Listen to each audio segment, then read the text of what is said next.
Alors, ce soir, nous touchons au cœur et au berceau de l'humanité, en quelque sorte. Nous touchons aux mères, au sujet des mères. Qu'elles soient aimantes ou pas, elles restent notre chagrin d'enfant à vie. Elles restent nos fêlures les plus profondes. Aujourd'hui, ce fil de mémoire de Jeanne a pour thème les mères répudiantes et les mères aimantes. La mère ou la mère, nous l'entendrons.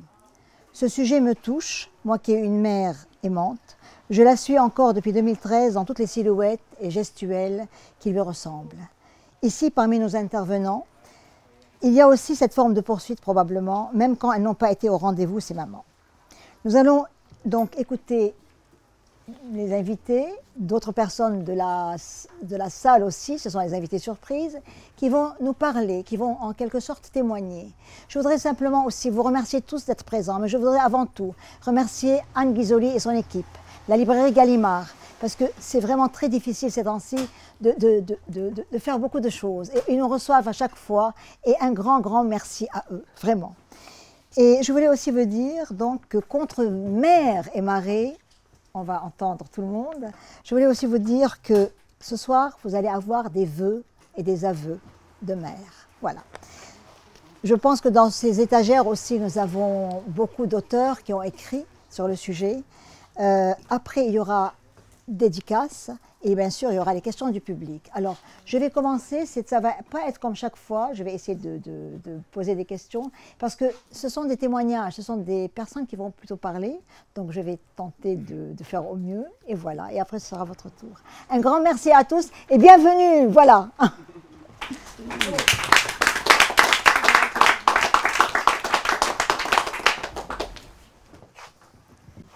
Chloé Radiguet, Pierre Perrin, Julien Sandre, Anne-Laure Buffet, Claude-Alain Planchon, Virginie Méglet, bonjour. Mes invités surprises, Solène Lemonnier, Gisèle Geller, Domi Bergogneau n'est pas encore arrivée, Gérard Netter, voilà, elle arrive, voilà. Et peut-être que nous aurons aussi Laurence Biava qui signe son livre à côté et qui va venir nous rejoindre aussi, voilà. Ma première question à tous et à chacun, surtout ceux qui ont été assez heurtés, à quel âge on peut comprendre vraiment que le rendez-vous avec sa maman n'est pas... Il n'y a pas de rendez-vous. Chloé Radiguet.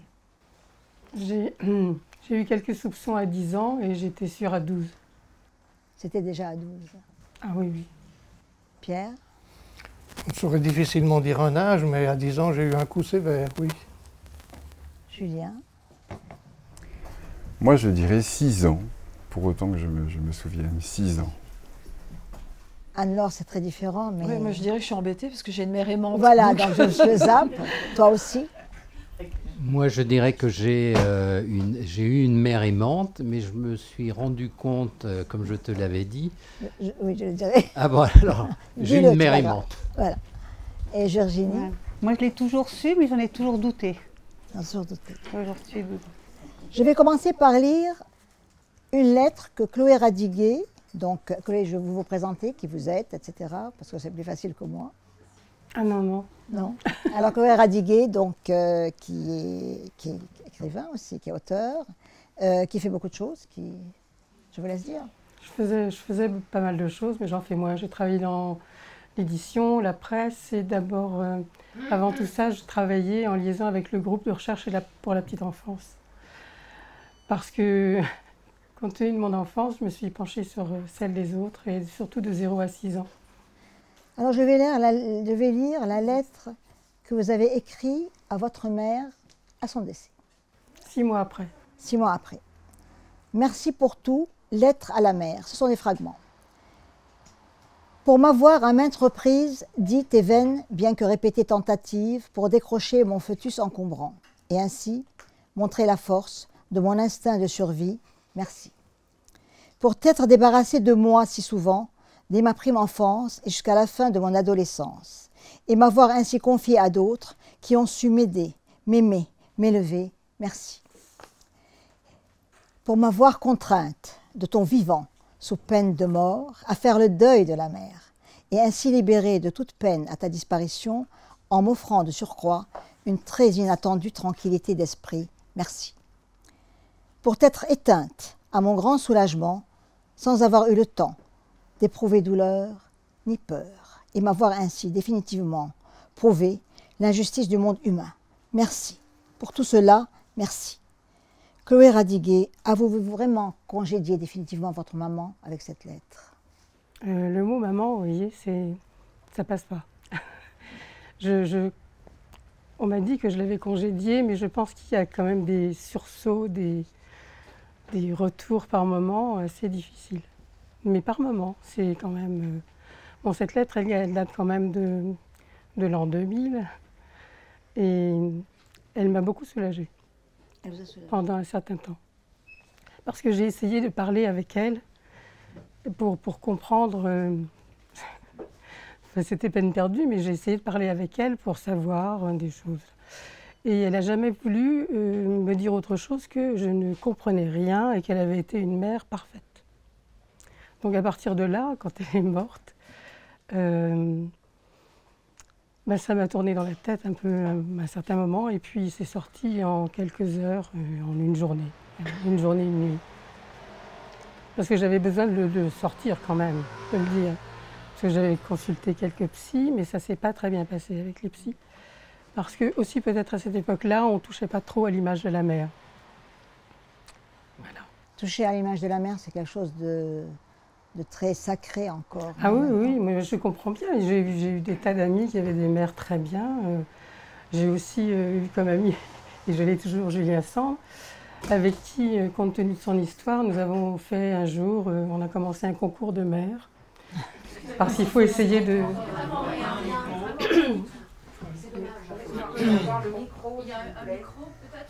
J'étais en train de demander à Chloé Radiguet comment ça a été en quelque sorte ses relations avec sa mère. Parce qu'on a lu une lettre qui était très difficile. Elle a écrite 6 mois après la mort de sa mère. Et en même temps, le mot maman en lui seul l'a touché beaucoup. Et puis, elle a fait un concours de maman avec Julien Sand, c'est bien ça? Oui, on a fait un concours de mère, plus exactement. Non, parce qu'il faut... Pardon, excusez-moi. Parce qu'il faut essayer de temps en temps de rire, même du pire. Et lui, il est très doué pour moi, moins, mais ça marchait quand même. Et en fait, j'ai essayé de parler avec ma mère de l'enfance, de l'adolescence et de ce que j'avais vécu en face d'elle. Et elle n'a jamais rien voulu entendre. Elle m'a toujours dit qu'elle avait toujours fait le mieux pour moi et que c'était parfait comme ça. Sauf que moi, ce n'était pas vraiment parfait. Donc j'ai gardé beaucoup à l'intérieur. Et quand je vivais avec elle, ce qui n'a pas été souvent le cas, parce qu'elle s'est débarrassée de moi, pas seulement au moment où elle a voulu me sortir de son ventre, mais après, elle m'a toujours confiée ou à des pensions ou à des personnes, etc. Alors c'est aussi le côté positif de l'histoire, c'est que ces dames qui se sont chargées de moi, parfois longtemps, parfois quelque temps, elles m'ont aimée, elles m'ont effectivement apporté beaucoup. J'étais assoiffée de tendresse et j'en ai eu. Bon, j'en ai eu aussi avec les chats, mais ça c'est une autre histoire. Je vais encore poser une question parce que je vous connais un peu. Je sais que votre mère aimait bien vous rabaisser physiquement aussi. Ah mais non, elle ne me rabaissait pas, elle me disait juste que c'était pas grave que je sois laide puisque j'étais intelligente. C'est terrible. Sauf que quand j'ai eu 15 ans, je sais pas, comme c'était elle qui me l'avait dit et que je la trouvais pas très intelligente, c'était pas très... Voilà. Je me sentais pas adoubée comme intelligente par elle qui n'était pas tellement intelligente. Je reviendrai tout à l'heure vers vous, je vais me tourner vers Pierre Perrin. Pierre Perrin, vous nous dites un peu qui vous êtes. Nous le savons, mais peut-être le dire. Bon, je suis né en 50, j'ai écrit une vingtaine de livres et je cherche un éditeur, enfin, ou plusieurs éditeurs. Voilà. Pierre, vous, c'était terrible, parce que vous avez eu une mère qui, au fond, vous l'avez su plus tard, a surtout jeté sur vous cette non-tendresse terrible, parce qu'elle voulait que vous ayez ses rêves à elle.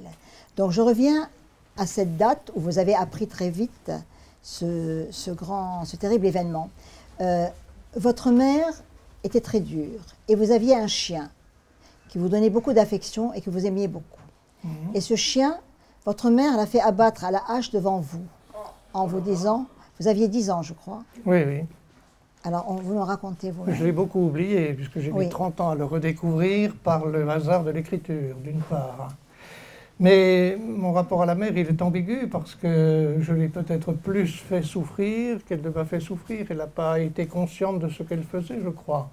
Si on pense à des mères d'aujourd'hui, j'en pense...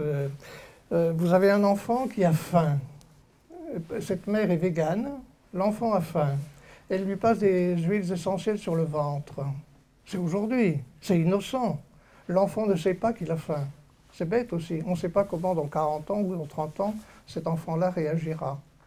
Voilà. C'est vrai. Ce que je voulais dire sur la mer est très simple, c'est qu'en fait, on connaît mal les gens, surtout les proches. Vous savez, dans Une vie de Maupassant, si vous vous souvenez, au chapitre 9, il y en a 14 dans le roman, Jeanne, qui va tout perdre de sa vie, à la mort de sa mère, découvre que sa mère, dans une liasse de lettres dans laquelle elle découvre que sa mère a eu un amant. Donc alors qu'elle a toujours regardé ses parents comme un modèle d'affection, etc., et pour elle et pour eux. Vous voyez, Georges Perros déclare en 1973 dans les papiers collés 2, tome 2, si sans la littérature, on ne saurait pas ce que pense quelqu'un quand il est seul. Et si je dis de banalité, permettez-moi de poser une question par exemple. Qu'est-ce que Anne Sinclair savait de DSK le lendemain de la nuit du Sofitel? Donc on ne connaît pas les gens. Et de sa mère, on ne peut pas dire grand-chose en fait, et moi je ne voudrais pas l'accuser. Vous avez, je crois, aussi avec le temps, eu une sorte vous l'avez peut-être mieux comprise. Vous avez compris que ses rêves à elle, parce qu'elle rêvait quand même d'une autre vie, Oui. elle a souffert de la vie qui lui était... C'est une vie où elle n'a pas pu s'en sortir. Oui. Elle voulait que vous en sortiez. Mais vous, Pierre, racontez-moi comment vous vous êtes sorti de cette... Quand même, c'était très rude. Alors, vous êtes devenu enseignant, vous avez fait beaucoup de choses, l'écriture aussi, mais avant... J'ai eu la chance d'être mis en pension, comme Chloé, si je comprends bien, et en étant en pension, j'ai fait des études et ça m'a sauvé, autrement j'aurais été paysan, quoi. Les parents disposaient de 3 hectares de terre. Pour revenir un petit peu à Courbet, les parents de Courbet en avaient 67. Vous voyez, pour rentrer dans la vie, c'est quand même pas la même chose. Et le meilleur ami de Courbet, Cuno, en avait 484. Il les a bouffés dans sa vie, quoi. Qui vous a aimé dans votre vie d'enfant? Comment dire, je ne sais pas. J'avais l'impression que mon père m'aimait beaucoup, Oui. par réaction, hein, Oui. qu'elle le faisait souffrir aussi. Voilà, c'est un peu délicat. C'est peut-être pas très intéressant, Jeanne. Tu joues à la psychanalyste, là. Non, pas du tout. Justement, j'essaie d'entendre, de comprendre, voilà. Parce que, bon, on reviendra sur vous tous, je veux pas... Mais je crois que, justement, vous parlez du rôle du père, et j'en parlerai avec Anne-Laure. Je crois que souvent, quand dans ces histoires, le père est présent, le père est aimé, il est aimant, mais quelque part, il est peut-être affaibli par le rôle de la mère, et l'enfant ne se rappelle que de sa mère. Et le père, il n'existe plus dans les histoires, ou une ligne, et c'est terrible. Non, ce n'est pas le cas, là, pour moi. Ouais. Julien, donc, vous nous dites un peu qui vous êtes. Je suis Julien Sand. Je ne sais pas. C'est la question la plus difficile. Oui. Je ne sais pas qui je suis, mais je ne désespère pas de le découvrir. Alors, moi, je vais lire une lettre. Enfin, c'est dans un livre. Très bien. C'est un livre de Catherine Siguré aux éditions Albin Michel. Ma mère, ce fléau. J'ai une lettre qui s'appelle, enfin, c'est un chapitre, Une mère répudiante. Philippe, 50 ans. Depuis mes 35 ans environ, j'appelle spécialement ma mère pour la fête des mères. En temps normal, je l'appelle environ une fois par mois. Elle, à peu près jamais, et pas sur le portable. Elle est trop près de ses sous. Immanquablement, elle me demande sur un ton pincé « Quel bon vent t'amène ?» Je lui réponds que c'est la fête des mères. Elle « Ben oui, et alors ?» Je poursuis tranquillement « Je te rappelle que je suis ton fils, que tu es ma mère. » Et là, je l'imagine se frappant le front. Elle laisse invariablement tomber « Ah oui, c'est vrai, je n'y pensais plus. » Ne plus y penser, en fait, c'est ce qu'elle s'est efforcée de faire depuis ma naissance et même avant. Dans ce passage donc de ce livre qui m'a beaucoup frappée, vous racontez l'histoire donc de Philippe, enfin on raconte l'histoire de Philippe qui a été élevé par sa grand-mère, qui est en quelque sorte sa mère. Et après, sa mère s'est remariée et elle a arraché l'enfant à la grand-mère et l'enfant a fait des fugues, des tentatives de suicide aussi, je crois, etc. Juste une question, est-ce que Philippe, vous le connaissez ou bien vous êtes Philippe? Je le connais très bien. Oui. Parlez-nous de Philippe alors. Donc en fait, c'est en effet Catherine Siguret qui m'a interrogé et j'ai préféré, par égard pour un certain nombre de gens, répondre à ces questions sous un autre prénom que le mien. Voilà. Quel est le cet prénom extrait. C'est Philippe ou c'est Julien? Je ne réponds pas à Je ne réponds pas, d'accord. Alors, je ne sais pas très bien ce que vous attendez que je vous dise. Je ne sais pas, il n'y avait pas de question là particulière. Non, je voulais crois. simplement savoir, parce que l'histoire de Philippe quand même c'est un peu la vôtre. Oui. Oui. Donc simplement nous dire comment cette enfance chaotique, parce que quand même votre grand-mère était avec vous, vous l'aimiez, vous l'adorez. Il y a un très beau film, La soif et le parfum, qui retrace un peu tout ça. Et puis, vous avez été arraché à votre grand-mère, c'est le cas de le dire. Et votre grand-mère, parce que moi aussi je me pose la question, vous avez été abandonné 2 fois par votre grand-mère aussi.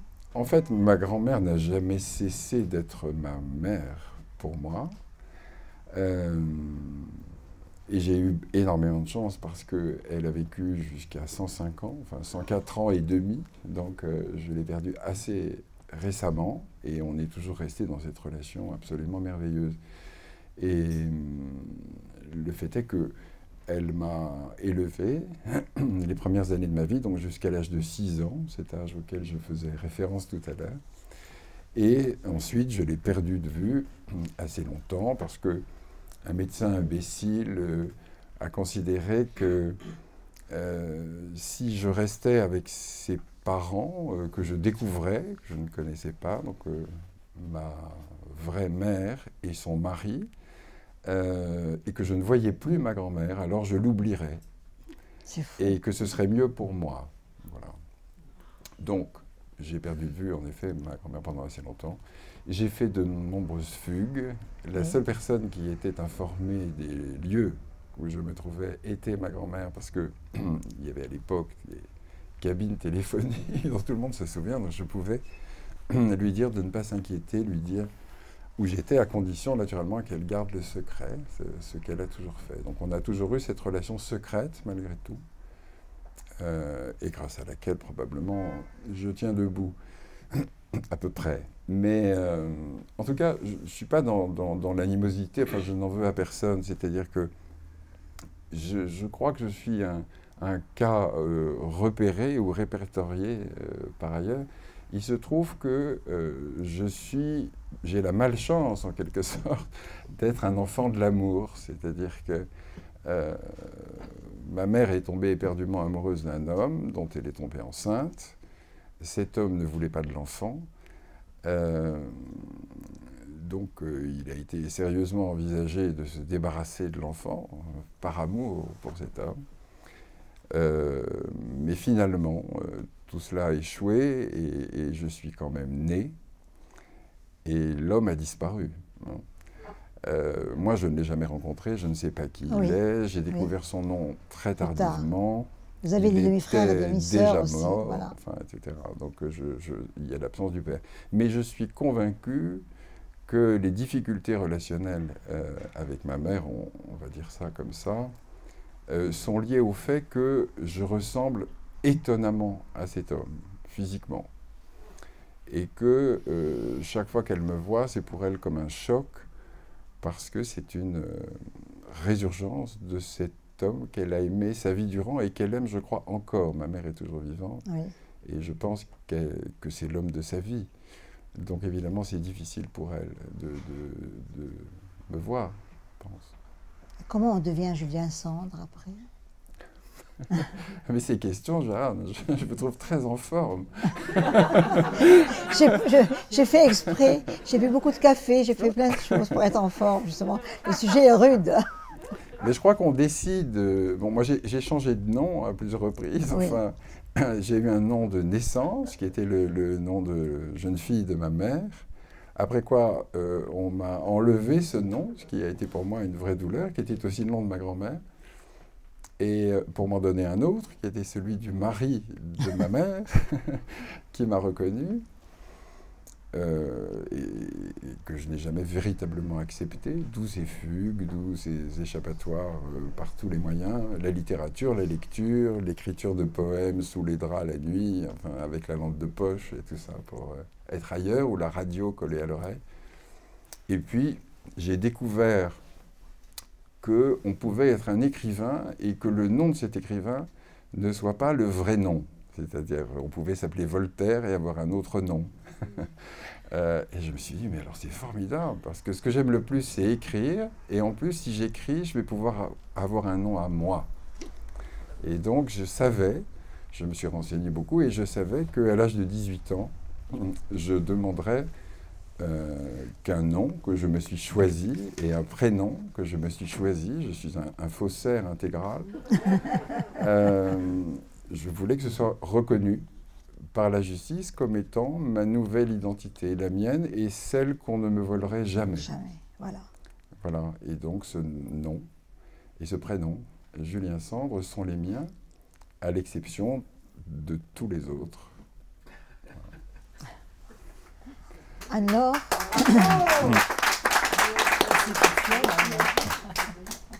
on reviendra bien sûr à tous. Alors, vous m'aviez dit une phrase. Alors déjà, Anne-Laure, peut-être que vous vous présentez, vous nous dites qui vous êtes, Anne-Laure Buffet. Je suis thérapeute et auteure d'un certain nombre de livres sur les violences intrafamiliales. Vous m'aviez dit une phrase, ma mère est une femme sur laquelle j'apprends et que je découvre chaque jour. Oui. Qu'est-ce que ça veut dire? C'est un peu ce que vous disiez tout à l'heure, Jeanne, c'est que c'est Jeanne et Pierre qui le disaient, je crois.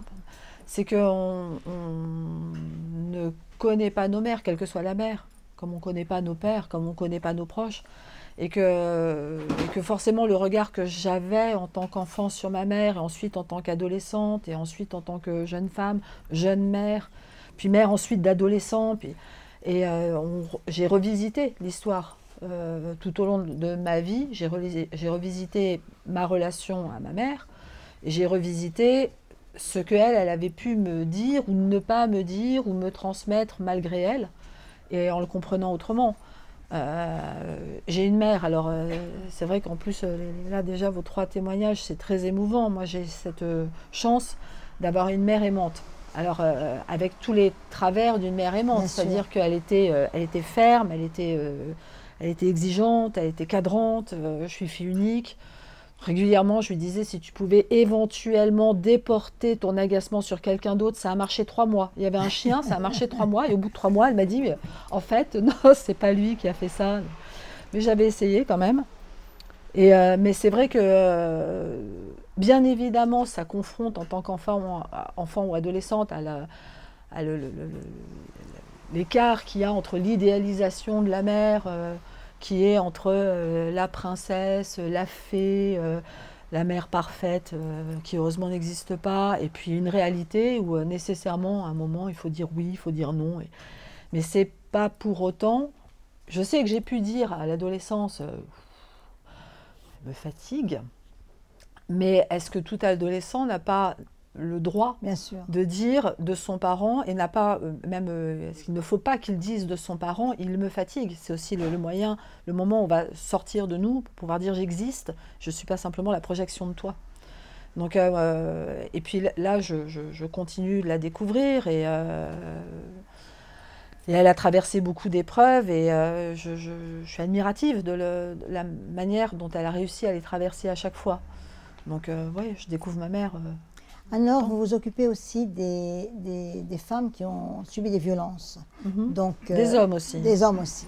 Mais je reviens à la mère, parce que parfois ce sont des mères aussi. Et quand une mère subit des violences, qu'il y a des enfants, c'est un tremblement de terre. Parce qu'une violence faite à la mère, c'est un ébranlement. Il y a des répliques chez les enfants. On ne peut pas dire le contraire. D'ailleurs, on va avoir un témoignage tout à l'heure.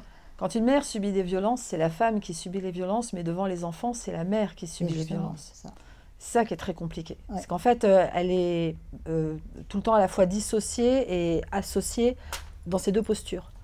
Et que c'est extrêmement complexe pour une femme, mère, maltraitée, d'arriver à se situer entre femme qui va, si elle le peut, réagir pour se sortir des violences qu'elle subit, et la mère qui se retrouve en position de devoir protéger les enfants pendant et après les violences, et parfois être très réactive.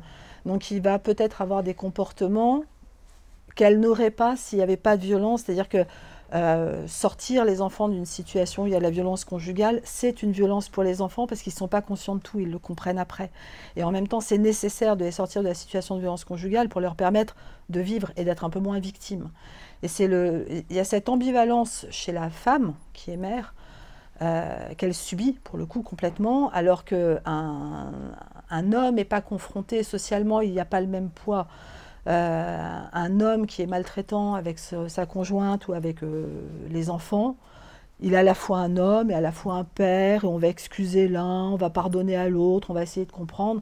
La mère, elle se doit d'être parfaite. Enfin, c'est comme si on était toutes, parce qu'on est des femmes, tout d'un coup on est sacralisé dès qu'on a la possibilité, même pas parce qu'on va mettre au monde, dès qu'on a la possibilité de devenir mère, on est tout d'un coup des saintes de vitrail ou des monstres. Il y a un moment où il y a peut-être une espèce d'équilibre à trouver, et effectivement les mères victimes de violences, dans quel équilibre sont-elles alors que tout le système est déséquilibré? Et que moi souvent j'en entends qui disent j'irai bien quand les enfants iront bien. Je leur dis non, les enfants iront un peu mieux quand vous arriverez à aller un peu mieux, parce que les enfants dépendent de vous, vous ne devez pas dépendre d'eux. Et la violence retirant un certain nombre de possibilités, elles se raccrochent à leurs enfants. Et les enfants, ils se raccrochent à l'espoir que si la femme est abîmée, la mère va encore être là comme un moteur pour pouvoir les sortir de ce qu'ils connaissent. Terrible. Claude Alain. Claude Alain, je crois que depuis toujours, vous me dites quelque chose au début on en riait, mais ça ne fait pas rire. Je courais après ma mère, qui courait après mon père. On ne va pas continuer à dire derrière qui courait papa. Voilà. Alors. Et on pourrait rajouter, je ne les ai jamais rattrapés. Voilà, exactement. Voilà. Alors, je vous laisse parler. Alors, moi, j'avais une mère aimante, mais ce que vient de dire Anne-Laure m'a beaucoup touché en disant sur la violence du père, en fait. Je devais avoir 6 ou 7 ans. Mon père est un coureur invétéré et je pense que la petite bonne de la maison avait dû raconter à ma mère qu'il avait essayé de la sauter. Donc, mon père a battu ma mère devant mes yeux et je devais avoir 6 ou 7 ans. Et ma mère s'est retournée vers moi en me disant « Claude Alain, n'oublie jamais ce qu'a fait ton père. Allez vivre avec ça. » Après, ça commence bien. Alors, ma mère aimante, c'était une mère qui compensait la violence du père. Donc, elle était doublement aimante. C'était une déesse, elle était sur un piédestal. C'est très belle aussi. Oui, elle était très belle, très distinguée, extrêmement cultivée. Elle était antiquaire, donc c'était une belle chose parmi les belles choses. Donc, mais c'était une mère, les mères, je crois qu'on met sur des piédestals comme ça, ce sont des mères inaccessibles. Oui. On a les jambes et les bras trop petits. Alors, en comparaison de ma mère, et c'est pour ça quand on m'a proposé de participer à cette conférence, je disais que dans mon dernier roman, Sang d'encre, j'avais 2 mères. Parce que le héros de mon roman est un petit garçon juif homosexuel qui naît pendant la Seconde Guerre mondiale et d'une mère juive. Et pendant qu'il se réfugie avec toute la famille dans une cave, il y a une bombe qui éclate à proximité, une conduite d'eau éclate et tous les gens qui étaient réfugiés dans la cave meurent noyés, sauf cette mère aimante qui prend son petit garçon et qui arrive à le faire passer au travers du vasistas. Donc ça, c'est la mère juive aimante. La seconde mère de ce roman, peut-être le savez-vous, mais pendant la Seconde Guerre mondiale, les petits orphelins juifs étaient baptisés de force et ensuite étaient adoptés par des familles ultra-catholiques. Oui. Il y avait même une bulle du pape qui avait été faite pour valider cela. Et la seconde mère, dans mon roman, est une mère répudiante. Et j'ai pas eu beaucoup de mal à la chercher, car ma grand-mère paternelle était une sorte de folcoche de vipère au poing. C'était une grand-mère répudiante. Donc, le héros de mon roman est né, il est comme toi, Julien, il change de nom, il est né Nathan Goldring, et il devient, par la grâce du Saint-Esprit, Eudes de Saint-Esprit. Claude Alain, je voulais juste savoir aussi, parce que vous avez une histoire d'amour vraie avec une femme beaucoup plus âgée que vous, qui a fait un livre d'ailleurs, une pièce de théâtre, mais cette femme beaucoup plus âgée, peut-être que vous ne cherchez pas spécialement la mère, mais elle vous passait tout. Elle était très aimante, et en même temps vous étiez, vous, un peu capricieux. Alors elle m'a appris un sentiment maternel, qui est l'admiration. Moi, j'ai jamais eu aucune admiration de la part de mes parents. Ma mère était aimante et mon père était un coupeur de tête. Et cette femme que j'ai rencontrée dans des circonstances très particulières, je venais de divorcer, j'avais une vie à refaire, c'était assez difficile. Il faut dire que c'est une grande personne. Elle habitait à côté d'ailleurs, rue de Saint-Simon. C'était une grande personnalité de la vie parisienne. Journaliste, critique de danse, ancienne grande résistante décorée. Et oui, elle a pris peut-être un rôle de mère. J'avais bien aimé Elisabeth Badinter, en parlant de la mère moderne, avait qualifié les mères de mères intermédiaires. Et je me demande si cette femme que j'ai rencontrée par hasard dans une loge d'opéra n'a pas été justement cette mère intermédiaire. Et la médecine, c'est venu pourquoi? Pour pouvoir soigner les autres? Alors non, je pense que... Alors moi, mon père me racontait que lorsque j'avais 4 ans, un jour, je lui ai demandé « Papa, est-ce que tu as de l'argent ?» Alors dans la famille, on ne parlait jamais, surtout pas d'argent ni de sexe. Et il était surpris de la question et je lui ai dit bah oui, parce que je crois que les études de médecine ça coûte cher et je voudrais savoir si tu pourras me payer des études de médecine. J'étais un enfant chétif, toujours malade, et je crois que c'est ça qui me suis dit tiens, je vais vaincre la maladie tout d'abord pour moi et puis ensuite pour les autres. Merci. Virginie, on va passer le micro. Pardon. Pardon. Virginie, je vous laisse vous présenter. Virginie Maiglet, Mirabelle Sophie, psychanalyste et auteure de quelques livres.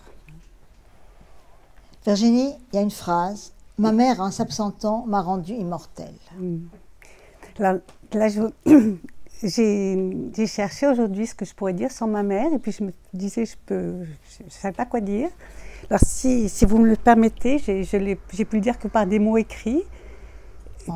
Voilà, donc si je peux les lire, c'est la façon de l'aborder. Voilà près de 2 ans depuis que Jeanne Orion nous a proposé cette rencontre, ce fil de mémoire, que je la cherche, que je tente de la fixer, ma mère. De fixer les pensées qu'elle m'inspire, mais aussitôt elle se dérobe, les pensées, pas ma mère. Elle m'habite, elle m'obsède, elle me squatte, elle me taraude, elle me vrille, pour reprendre ton mot, elle me réquisitionne. Il n'est pas de jour qui passe sans que je pense à elle. J'ai imaginé depuis 2 ans, parler de sa froideur, évoquer sa beauté, sa sécheresse, sa cruauté aussi, son art de cuisiner, l'admiration qu'elle suscitait, sa splendeur. Voilà des mois que je tourne autour d'elle, maman, des mois longs comme des années, que je tente de la saisir, de l'envelopper dans mes mots, de la reconquérir, et que s'impose l'impression, après l'avoir tant désirée, de ne pas en avoir eu de mère. C'est atroce. Mater semper certissima, dit le proverbe, d'une mère on ne douterait jamais. Mais comment pourrais-je ne pas en douter? Ma mère, j'aurais pu dire, c'était la reine mère ou la reine amère, la mère courage ou la rage d'être mère. J'aurais pu dire que lorsqu'elle semblait là pour moi, je la savais ailleurs. De cela, je n'en doutais pas. mais qu'elle a eu la bonté de me faire naître au bord de la mer. La constance de celle-ci, ses murmures, ces clapotis qui parvenaient jusqu'à mon lit, venaient compenser l'inconstance de celle-là. Maman, je l'aimais, mon immortelle Dulcinée. Oui, elle était atteinte de la maladie de la mort. C'est dans le ventre de sa mère, sa maman, qu'elle disait détester, qu'elle a été contaminée, je crois. De la mort de son bébé, une mère ne se remet jamais. Jamais. Ni l'enfant qu'elle couvait au moment du décès. Elle était mon orpheline, maman. Enfin, c'est ce que j'aurais aimé pouvoir dire. C'était joli, cela résonnait tendrement. Quand elle était morte, morte pour moi d'avoir été l'enfant perdu d'une mère endeuillée. Ma maman, mon orpheline, qui me laissait sans maman. Maman, c'était la sarriette, le pèbre d'ail, le thym, le romarin, la lavande, au parfum desquels je me consolais. La garrigue, les terres arides, le presque rien. C'était la morphine, la coridrane, les amphétamines, l'alcool de Mirabelle, le vin des sables, les huîtres et le champagne à midi avant d'aller au lycée, et les cauchemars aussi. Rien n'est plus bouleversant que l'amour que l'on nourrit pour un enfant, vous savez. Maman, qui n'aimait pas sa mère, fut un peu mon enfant. Je l'ai dorlotée, soignée, peignée, coiffée, massée, j'ai saigné. J'ai signé à sa place des mots d'excuse pour justifier mes absences auprès des professeurs et dissimuler la sienne. J'ai veillé sur elle des nuits presque entières. Je l'ai habillée, emmenée au cinéma. J'ai partagé mes amis, pas mes amants avec maman. Avec elle, j'ai eu quantité de pères qui croyaient que j'étais leur enfant. La fille qu'ils avaient eue avec maman. Paul Neufeld, Georges Arnaud, Igor Kansky, le frère de Marina Vladi. Maman, elle voulait que je m'efface, ne savait pas me donner de place. Alors j'ai voulu la piquer, ma mère. Piquer ma mère, piquer sa place, lui piquer ses enfants. J'aurais pu dire d'elle qu'elle m'a donné la vie, mais le mal de mère aussi. Elle m'obsède plus que je l'aime, cela me peine. J'aimerais tant pouvoir lui dire ce soir, maman chérie. Mais elle m'a volé mon frère, interdit mes sœurs, abîmé mon père. Elle m'a livré aux hommes, coupé les ailes et dérobé mes biens les plus chers. L'amour est un désordre qui s'installe sitôt qu'il disparaît. Maman, mon enfant fragile d'une mère vulnérable, petite fille blessée d'un couple qui s'est décomposé puis recomposé et à nouveau séparé. Maman, enfant brisé qu'aucune maternité n'a réparé. Alors j'étais jalouse d'elle, de sa puissance, de sa fierté, de ses enfants, de sa culture, de son élégance, de sa façon d'en imposer, de séduire, d'être courtisée, de fasciner. Je l'ai tant aimée faute d'être aimée. Je ne peux que lui savoir gré de m'avoir transmis en même temps que la vie, la possibilité de la transmettre à mon tour, sans laquelle je ne serais que larmes amères et manque d'elle. Tandis que je la pleure aujourd'hui, je pleure son absence plus que sa disparition, son absence éternelle qui me condamne aussi longtemps que je vivrai à l'éternité du manque d'elle. Larmes douces autant que salées, c'est dans leurs eaux que je la retrouve en même temps que je m'oublie ou me retrouve, peut-être aimable, comme au jour où copulante, elle m'a donné vie. Je pourrais continuer, mais je crois que je vais arrêter. Je trouve fort extraordinaire que vous soyez dans une lecture de ce que vous deviez dire, et c'est très émouvant, parce que j'ai l'impression que c'est d'un jet, ça sort comme ça. Virginie, on se remet de tout ça? Oui. Et comment on soigne ceux qui viennent après chez vous? Est-ce que ce soin à l'autre, c'est une façon de faire baume à ce qui a été? Parce que ça m'émeut beaucoup. Tous, vous êtes très émouvants dans cet instant. Ben oui, sinon, donc pardon. C'est vrai que je pensais vraiment qu'en disant, c'est vrai que je ne savais pas quoi dire ce soir. Mais c'est formidable. Ce que vous avez dit là d'un jet, c'est très émouvant. Et à partir de là, ben oui, ça veut dire on s'en remet parce qu'on grandit, parce qu'elle passe qu'en même temps. C'est aussi, je me dis, c'est aussi moi elle qui m'a transmis malgré tout l'amour, la faculté de donner, de m'intéresser aux autres. Quand j'ai m'intéresser, c'est au sens fort du terme, c'est d'aller vers eux, de les accueillir. Et c'est là où plus on s'augmente, on grandit. Ben oui, elle est quand même toujours à la source. Et quand je dis il n'y a pas de jour où je pense à elle, c'est vrai. Donc c'est voilà. Oui, on s'en remet, puis on va. Comment on élève sa fille? Alors, quand on élève sa fille, c'est difficile parce que dans un premier temps, on donne tout l'amour qu'on n'a pas eu. Et oui. C'est lourd, je pense, pour un enfant. Mais en même temps, c'est vrai aussi. C'est vrai aussi. Et après, comme on élève sa fille, bon, c'est élevant soi-même surtout aussi. C'est qu'à un moment donné, c'est on donne, mais ça, c'est l'amour, on donne et on n'attend rien en retour. Et ça, je crois que c'est quelque chose que je trouve vraiment très beau. C'est pas par-delà toute difficulté. À un moment donné, c'est pas à un moment donné, c'est qu'on apprend à donner, même si on n'a pas reçu, et finalement, on est enrichi de par ce que l'on donne sans plus attendre. Voilà, je vais juste encore poser une question, Virginie. Je sais que vous vous occupez de personnes qui sont des jeunes qui ne mangent pas. Oui. Oui, et en même temps, parfois, qui se suicident. On a du mal à parler du suicide des enfants. Est-ce que parfois, ce manque de mère peut mener à ça aussi? Alors, oui, alors c'est peut-être là où la conscience, effectivement, de la cruauté d'une mère, mais c'est comme ça, c'est pas autrement, si elle ne veut pas l'être. Je trouve que c'est quand même très réparateur de reconnaître qu'effectivement une mère peut vraiment être mauvaise mère. Winnicott parle des mères suffisamment bonnes. Oui. Moi, je pense qu'il y a aussi des mères, il en parle dans certains contextes pour rassurer les mères, pour dire vous donnez assez. Mais il y a vraiment quand même des mères insuffisamment bonnes. Et ça, de constater qu'une mère peut avoir été, malgré l'insuffisamment bonne, rien que de le reconnaître, c'est reconnaître la souffrance. Et reconnaître la souffrance, c'est le meilleur moyen de réparer et donc de permettre que la personne s'en détache.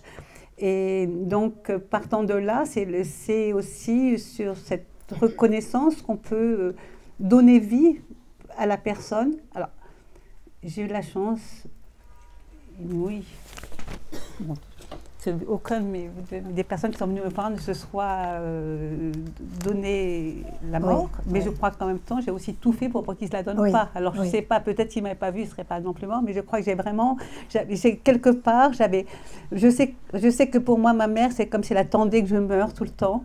Elle m'a laissé avoir plein d'accidents et qu'à un moment donné, j'ai pris conscience qu'effectivement, la mort, c'était pas une fatalité. Merde, je suis désolée. Non, au contraire. Donc oui, à un moment donné, tenir à la vie de quelqu'un, c'est lui donner. Merci beaucoup pour cette émotion, pour Pardon. cet aveu. Merci. Pardon. Vous vous êtes écoutés un peu tous. Qu'est-ce que vous pourriez, je ne sais pas, non pas comparer, mais Chloé, qu'est-ce que vous pouvez dire? Non, pas moi. Vous êtes très émue, je sais. Mais quel est votre plus beau souvenir d'enfant? Voilà, on change un peu. Hors de votre mère. Alors là, il n'y en a pas. Je sais pas je sais pas. Elle a tout détruit. Non, elle n'a pas tout détruit, puisque je suis là, j'ai survécu. Mais c'est vrai que le désir de mort d'une mère, ça pèse. Ça pèse sans que vous le sachiez au départ, et puis au fur et à mesure, on a cette impression. Moi, à 20 ans, j'ai décidé que c'était trop de désespoir tout le temps, et je me suis loupée. Donc je suis encore là, je suis une survivante. Et au fur et à mesure, effectivement, on est un peu dans le congédiement. C'est Gérard Netter qui a dit que cette lettre était une manière de faire un pied de nez et de congédier ma mère. Pas complètement. Mais par exemple, à 9 ans, je suis devenue insomniaque parce que mes parents ont divorcé et que je n'avais plus le soutien de mon père. Et je suis restée insomniaque jusqu'à la mort de ma mère. Mais le soir de ses obsèques, j'ai dormi comme un loir. Je n'ai plus été insomniaque pendant très longtemps. Là, j'ai parfois, en ce moment, la période est un peu troublée, donc l'insomnie revient un peu. Mais j'ai été délivrée de l'insomnie qui a duré des dizaines d'années. Donc je pense qu'effectivement, on congédie en partie, mais il y a des traces, la preuve. Et c'est vrai que là, tout à l'heure, quand vous avez lu, j'avais vraiment beaucoup de mal. J'aurais voulu que vous la lisiez, mais je sais que vous ne l'avez pas fait. Voilà. Ça aurait sans doute fait la même chose que Virginie, oui. Parce que même en vous écoutant lire 3-4 fragments, j'étais à nouveau dévastée. Donc l'équilibre est fragile et on a toujours l'impression que les gens qui partagent votre vie, qui vous aiment, risquent tout à coup de ne pas du tout vous aimer. Vous avez peur de l'abandon? Ben, j'ai été abandonnée avant, pendant. Il y a vraiment ce truc de mort qui pèse tout le temps. C'est vrai. Je suis très émue de vous écouter, parce que je ne suis bien sûr pas du tout ni psychanalyste ni rien, mais juste, vous êtes pour la plupart mes amis aussi, ça me touche beaucoup, j'ai envie de me lever, de vous embrasser. Voilà. Pierre, qu'est-ce que tu peux nous dire, toi, par rapport à ce que tu as écouté? Et toi, ton histoire aussi? Eh ben moi, curieusement, donc elle m'a un peu fait souffrir, je pense. Elle a fait souffrir j'ai cru comprendre qu'elle faisait souffrir mon père. Elle lui en a voulu de l'avoir ramené à la ferme pour lui satisfaire sa liberté d'être un paysan heureux, indépendant. Mais elle est morte d'un cancer, j'avais déjà 27 ans, donc j'ai été extrêmement blessé du fait que je n'ai pas pu la voir au dernier moment, tout bêtement par un manquement de la poste, c'est-à-dire que c'était une amie médecin qui la gardait à l'hôpital et le télégramme qui m'annonçait qu'il fallait venir vraiment ce soir-là, eh ben, il n'a jamais été amené à l'étage où j'habitais. Voilà. Donc c'est en même temps une culpabilité et un regret. Donc Voilà. on garde quand même la culpabilité, Et même oui, si elle oui, n'a pas parce été elle que- au rendez-vous. Voilà. Oui, oui. Voilà. Ce que je peux faire, c'est lire un poème que j'ai écrit Oui. il n'y a pas longtemps, enfin, le 20 janvier 2018, qui est à la fin de la porte et qui est morte il y a 40 ans, ma mère. J'arrive à l'âge où tu entrais sous terre. J'ai été pour toi mai 68 à moi seul, je t'ai retourné incendié. La nuit parfois tu viens, désolé, ombre de ton ombre maigre et sèche. Je souffre encore de n'avoir pas cueilli ton dernier souffle sur mes lèvres. J'ai perdu mon père en chemin de rêve, de cauchemar. Le cri s'est effacé sur l'ardoise de la mémoire. Notre couple ainsi reste déchiré. Aucune consolation n'existe. Le remords flotte un bouchon sur presque rien. Nous vivons tous comme des marbres issus d'une carrière taillée et vantée. Ce qui nous a porté, qu'à notre tour nous apportons à autrui, se perd aussi. C'est notre vie, ce bloc de douleur et de joie, cet interstice et notre mort. Bon, la suite est moins... C'est ne cherchez pas ma tombe, les herbes l'auront recouverte et c'est bien, ce cycle qui m'emporte, tandis que je pense à vous dans les siècles futurs.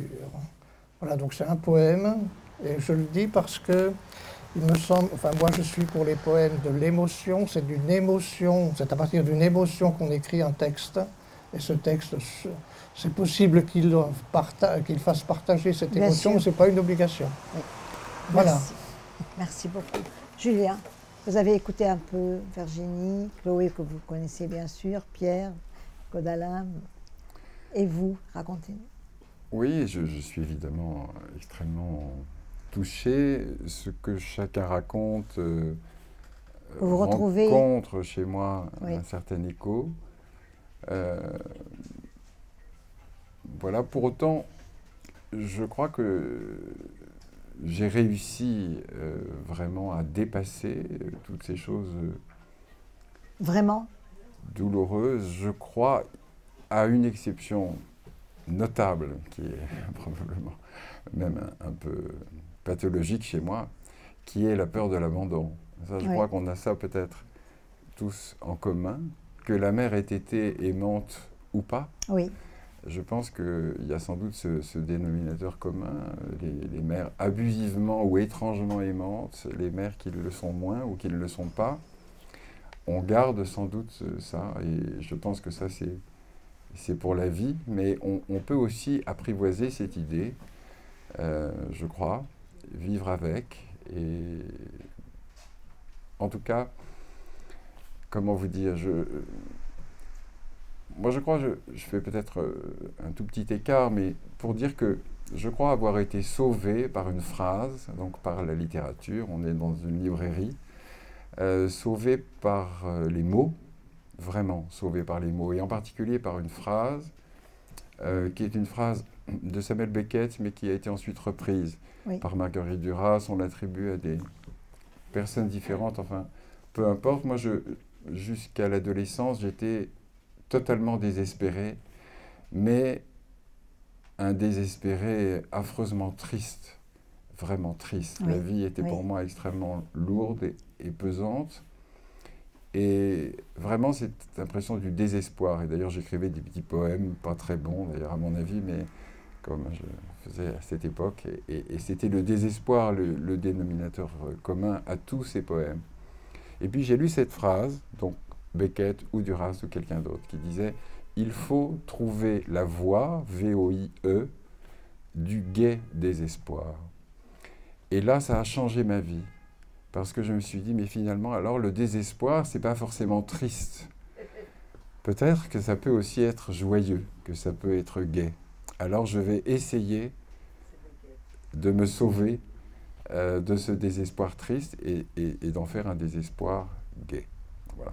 Et ce à quoi je m'emploie depuis, et ça m'a permis de supporter, dépasser, aller au-delà de tout ce qui m'avait fait souffrir précédemment.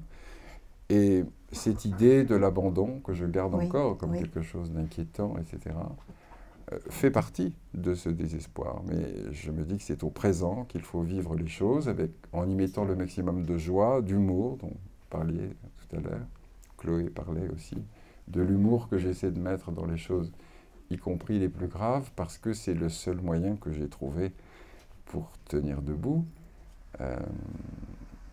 Voilà, je ne sais pas, je me suis un peu perdu. Non, c'est très bien, c'est très bien.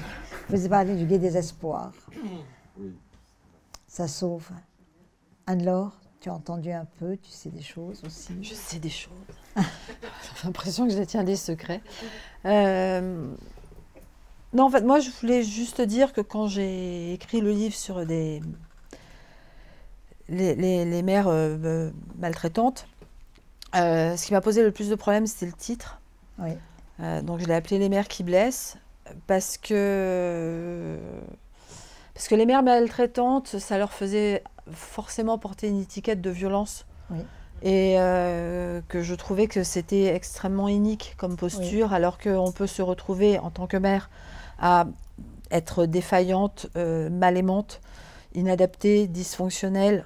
Et j'allais dire, dans celles que je viens d'évoquer, c'est certainement ni ta mère, ni vos mères, ni la mère de Virginie dont je parle, mais on peut se retrouver à être inadapté à un moment parce que la vie nous décale de notre place de mère.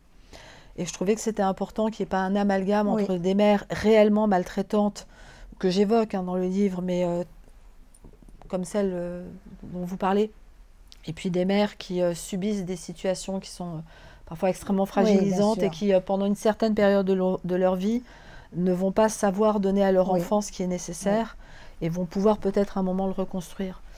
Mais surtout, ce qui m'a beaucoup touchée quand le livre est sorti, c'est que je l'ai écrit bien sûr pour les personnes qui ont du mal à parler de leur mère, mais c'est d'avoir autant de retours en fait d'adultes